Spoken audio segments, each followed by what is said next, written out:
Thank you so much for coming out tonight. I am Mollie Amburgey. I am Italian. Everybody always goes, we know that right when you meet you because you have a very loud voice. Especially, thank you, one guy, No, all of my ex-boyfriends used to bring that up to me all the time, especially my last ex. He would bring it up when we were arguing, and he was like, you know what, Mollie? You know what? You don't even have an indoor voice. You only have an outdoor voice. And I would look right back at his shitty face and go, you know what? Your dating MO is that you love the outdoors. So I'm really confused on what the problem is. Suddenly I don't have a North Face and a golden retriever and I'm white trash? Like, come on.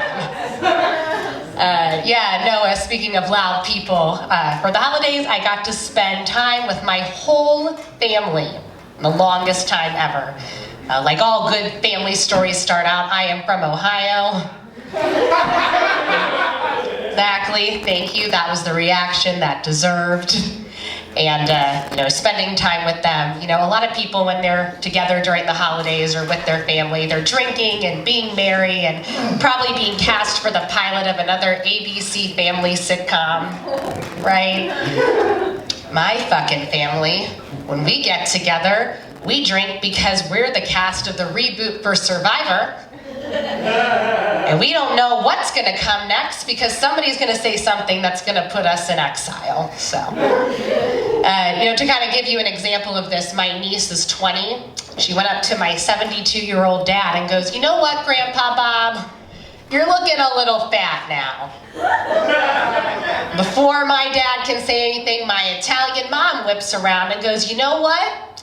Everybody in this kitchen is fat. We should all be on Weight Watchers.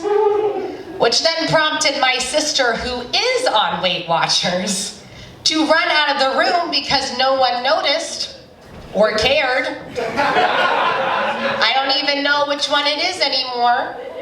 And then she ran into the other room where my brother was, because that's where the dessert table was, because it was his birthday. So everybody knocked it out. We all went in there obese and afraid, eating the cake.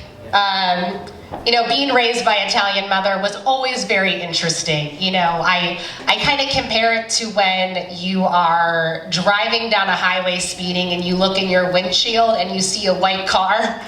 You never really quite know what's going to happen. Is this going to be a lame Ford Taurus or the police? What's going on? Who's going to question me? And then on like the nights where my mom would have those shining lights in her eyes, you get pulled over. And even though you're getting questioned here and the question or the answers you give probably weren't the most sufficient, that's when your mom, even though it's probably definitely a different delivery than the police officer, will go, you know what, Mollie? You know what, if you're gonna be sassy, you have the right to remain silent. It's funny, speaking of, people being fat and insulting. Last month I got mistaken 3 times in 3 months for being pregnant. Oh, right, exactly, thank you. That was also the silence that deserved. Please hold your applause.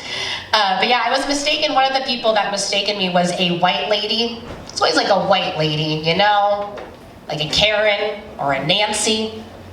Somebody who doesn't know how to mind their fucking business. They're like, oh my God, what are you having? And I'm like, I don't know, cheese or pepperoni, Susan, you tell me. And she's like, well, you know what? I could offer you a nutritionist. And I was like, ma'am, the joke is on you because I have had a nutritionist my whole life. It is called my bank account. It decides exactly what I'm gonna eat, when I'm gonna eat it. I'll end on this. One of the examples of that was that I went to a fancy restaurant one time with my girlfriend, and we were sitting there and I ordered a $12 salad because I thought that would be great. But what they don't tell you at these fancy places is that they put dressing like it's a side piece to the lettuce.